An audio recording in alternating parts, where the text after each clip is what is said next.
शंकराचार्य स्वामी अभिमुक्तेश्वरानंद सरस्वती से जुड़ी हुई जो बड़ी खबर इस वक्त आ रही है, आज शंकराचार्य अभिमुक्तेश्वरानंद की अग्रिम जमानत याचिका पर इलाहाबाद हाईकोर्ट में सुनवाई होगी। अभिमुक्तेश्वरानंद पर 2 नाबालिग के यौन शोषण के आरोप लगे हैं और निचली अदालत के आदेश के बाद पॉक्सो एक्ट के तहत केस दर्ज किया गया। इसी वजह से उन पर गिरफ्तारी की तलवार लटक रही है और जिसके बाद उन्होंने अग्रिम जमानत की याचिका लगाई थी इलाहाबाद हाईकोर्ट में। दूसरी तरफ अभिमुक्तेश्वरानंद का दावा है कि उनके खिलाफ झूठे आरोप लगाए गए और इस साजिश के पीछे आशुतोष ब्रह्मचारी का हाथ है। अभिमुक्तेश्वरानंद ने दावा किया कि इस झूठ से जुड़े सारे सबूत इनके वकीलों के पास है, जल्दी से हाईकोर्ट के सामने वो रखने वाले हैं।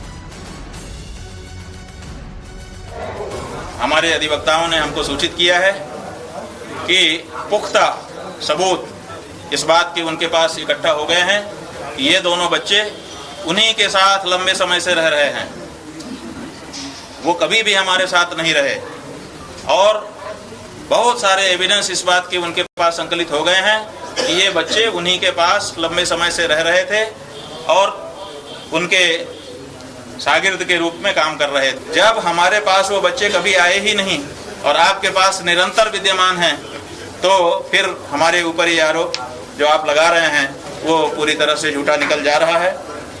न्यायालय में ये सारे प्रमाण हम लोग रखने वाले हैं।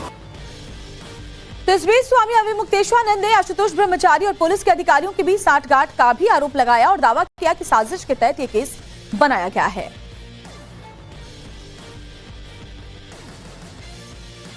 ये उन्हीं का अकाउंट है, आशुतोष ब्रह्मचारी महाराज, और ये ब्लू टिक है, उसी में ये उनका चित्र पड़ा हुआ है। ये दूसरा देख लीजिए और नीचे लिखा है जन्मदिन की हार्दिक बधाई। वही गेंदे की माला है और वही साथी लोग हैं साथ में जो उस फोटो में खड़े हैं, वही इस फोटो में वो फोटो भी दिखा दो। और ये उन्हीं के द्वारा जारी है, वो चित्र भी उन्हीं के द्वारा जारी था। अभी फेसबुक पर देखा गया, उसको डिलीट कर दिया, लेकिन ये तो अभी भी है। तो आखिर ये भी चित्र हमने बना दिया, एआई ने बना दिया, और एआई का बनाया चित्र आप अपने फेसबुक पर क्यों अपलोड करते?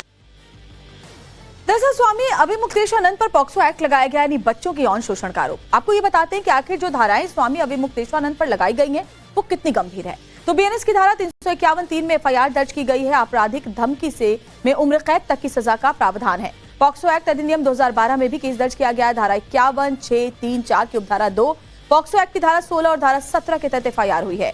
यानी कि अगर अपराध साबित होता है तो 20 साल तक की उम्र कैद की सजा का प्रावधान इसमें है, जो कि बहुत ही गंभीर है। तो आरोप बहुत ज्यादा गंभीर है और आज का दिन बहुत महत्वपूर्ण।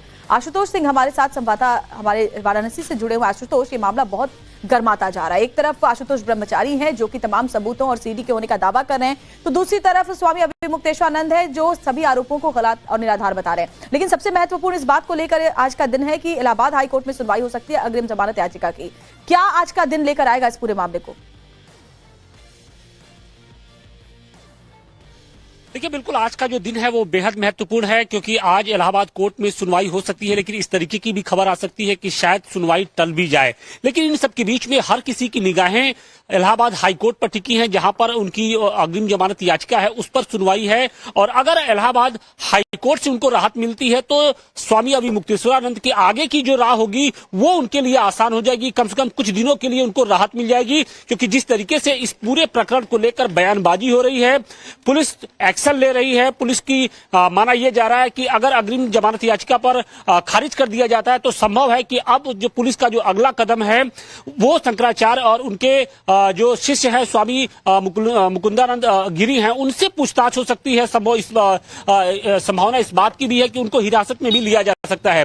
लेकिन उसके पहले पुलिस सभी साक्ष्यों को संकलित कर लेना चाहती है, सभी सबूतों को जुटा लेना चाहती है, क्योंकि वो जानती है कि अगर वो शंकराचार्य के खिलाफ किसी तरीके की कार्रवाई करने जाएगी तो निश्चित तौर पे कोर्ट के अंदर उसे वो सारे सबूत दिखाने पड़ेंगे, सारे सबूतों को पेश करना पड़ेगा।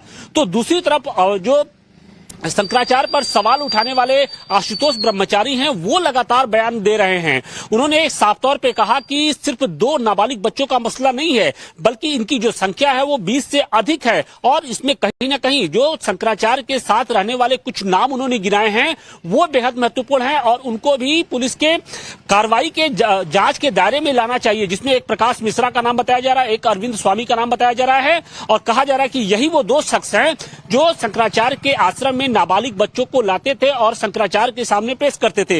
हालांकि टाइम्स नाउ नवभारत जी, इनके आशुतोष। आरोपों पर किसी तरीके की पुष्टि नहीं करता है और यही कारण भी है कि शंकराचार्य की ओर से भी कहीं ना कहीं इन बातों का खंडन किया गया और उन्होंने बताया कि ये जो दो नाम आशुतोष ब्रह्मचारी की ओर से लिया गया है वो उनके काफी करीबी जरूर है, लेकिन उनके इसका ये शागिर्द मतलब नहीं है उनके कि पास उनके रहा ऊपर भी करते किसी थे। तरीके का तो आज का दिन बहुत महत्वपूर्ण है आशुतोष, आगे भी अपडेट आपसे लेंगे क्योंकि अपडेट्स लगातार इसको लेकर के सामने आ रहे हैं और इस मामले में शिकायतकर्ता आशुतोष ब्रह्मचारी ने एक और बड़ा दावा किया है। आशुतोष ब्रह्मचारी ने दावा किया कि नाबालिग बच्चों के यौन शोषण में स्वामी अभिमुक्तेश्वरानंद के मठ का कामकाज देखने वाले सीईओ प्रकाश उपाध्याय भी शामिल है। आशुतोष ब्रह्मचारी का दावा है कि प्रकाश उपाध्याय ही बाढ़ग्रस्त राज्यों से बटुकों को लाता था और गुरु सेवा के नाम पर मुकुंदानंद के साथ मिलकर स्वामी अभिमुक्तेश्वरानंद के पास भेजता था। इसके अलावा आशुतोष ब्रह्मचारी का दावा यह भी है कि पूरे अपराध में अरविंद स्वामी भी शामिल है। अरविंद स्वामी को अभिमुक्तेश्वरानंद का गुरु भाई बताया जा रहा है। साथ ही आशुतोष ब्रह्मचारी का आरोप है कि सपा और कांग्रेस के कुछ बड़े नेता भी इस प्रकरण में शामिल हैं। उन अभियुक्तों के नाम सामने आ गए हैं जिन्होंने इस कुकर्म में जिसका सबसे बड़ा रोल अदा किया है। प्रकाश उपाध्याय, अरविंद मिश्रा और मुकुंदानंद अभिमुक्तेश्वरानंद और कुछ वीआईपी नाम है और सब चीज सामने आ चुकी है। अब है दिन दूर नहीं, सब कैमरों में कैद हो गया है। अब तो कोई भी हो इनको नहीं बचा पाएगा। ऐसे पर्याप्त सबूत हम दे चुके हैं, सामने आ चुके हैं, जांच हो चुकी है और जांच चल रही है और जल्दी हम आपको सारी चीजें सामने लाएंगे। जितना मैंने दिया है कि दुनिया की कोई हस्ती, आप उत्तर प्रदेश की पुलिस छोड़ दीजिए, आप कांग्रेस की पुलिस से जांच करा लो या विश्व की सबसे बड़ी एजेंसी जो पुलिस एजेंसी मानी जाती है स्कॉटलैंड यार्ड है उससे करा लो, आप वहां भी नहीं बचा पाएगा आपको और आपके चेले अखिलेश और यादव भी नहीं बचा पाएंगे, ना राहुल गांधी बचा पाएंगे। और चलिए कुछ और जानकारी आपको देते हैं इस आरोपों को लेकर के आशुतोष ब्रह्मचारी क्या क्या दावे कर रहे हैं। यौन शोषण के मामले में प्रकाश उपाध्याय शामिल है, ये नाम उन्होंने लिया है। अभिमुक्तेश्वरानंद के मठ का सीईओ प्रकाश उपाध्याय है। प्रकाश उपाध्याय बाढ़ग्रस्त राज्यों से बटुकों को लाया करता था, यानी कि वो बच्चे जो गरीब हैं, पीड़ित हैं। गुरु सेवा के नाम पर अभिमुक्तेश्वरानंद के पास भेजा करते थे इन बच्चों को, ये उनका आरोप है। बटुकों के यौन शोषण में शिष्य मुकुंदानंद गिरी भी शामिल है। पीड़ित नाबालिग बटुकों के पॉक्सो कोर्ट में बयान दर्ज हो चुके हैं। मेडिकल जांच में बटुकों के यौन उत्पीड़न की पुष्टि हो गई है। 20 और पीड़ित नाबालिग बटुक भी उनके संपर्क में है। ये तमाम जो साक्ष्य है वो सामने रखने वाले आशुतोष हमारे साथ है। आशुतोष ब्रह्मचारी की तरफ से कई बड़े दावे किए जा रहे हैं, लेकिन सबसे अहम सवाल, अगर आपके पास सीडी है, अगर आपके पास सबूत है, तो फिर वो आप सामने रख क्यों नहीं रहे?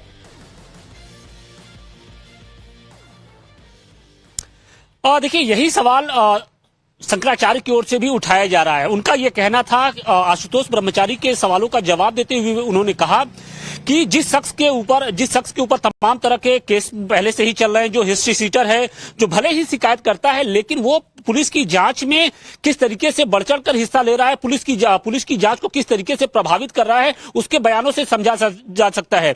क्योंकि जांच के दौरान ही बाकायदे आशुतोष ब्रह्मचारी की ओर से दावा कर दिया जाता है कि एक जो बच्चा है, एक नाबालिग है, उसके साथ जो यौन शोषण की उसने पुष्टि कर दी है। और इसके साथ ही उसका यह कहना है कि अगर दूसरे बच्चे की भी अगर मेडिकल जांच कराई जाती है तो उसके अंदर भी हो सकता है। तो सवाल इसी बात का है कि आखिर ये सारी इंफॉर्मेशन कैसे आशुतोष ब्रह्मचारी तक पहुंच रही है और तमाम तरह के सीडी के दावे किए जा रहे हैं।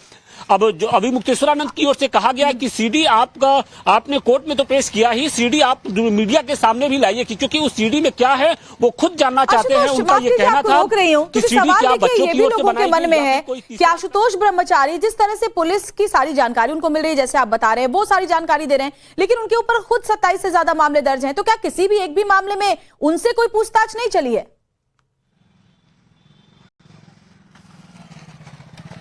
देखिए उनके ऊपर जो पहले मुकदमे थे उसमें पूछताछ जारी है, उसमें पूछताछ हो चुकी है। फिलहाल अभी कुछ मामलों में वो जरूर बाहर है, जमानत पर है, लेकिन अभी भी उनके खिलाफ लगभग 27 ऐसे मुकदमे हैं जिनमें वो वांछित हैं और बाकायदे हिस्ट्री सीटर भी हैं। तो निश्चित तौर पे जिस तरीके से उनका एक आपराधिक पृष्ठभूमि रहा है उसकी वजह से ही ये जो पूरा केस है वो सवालों के घेरे में है और केस की टाइमिंग को लेकर भी सवाल उठ रहे हैं। क्योंकि हमने देखा था कि माघ मेले में मौनी अमावस्या के दिन स्नान को लेकर एक विवाद उठता है और उसके बाद एक के बाद एक आप देखिए कि सिलसिलेवार तरीके से शंकराचार्य के ऊपर आरोप लगते हैं और अब जो आरोपों की जो एक तरीके से सिलसिला है वो जानकारी बड़ी देर आशुतोष में लौटूंगी आपके पास।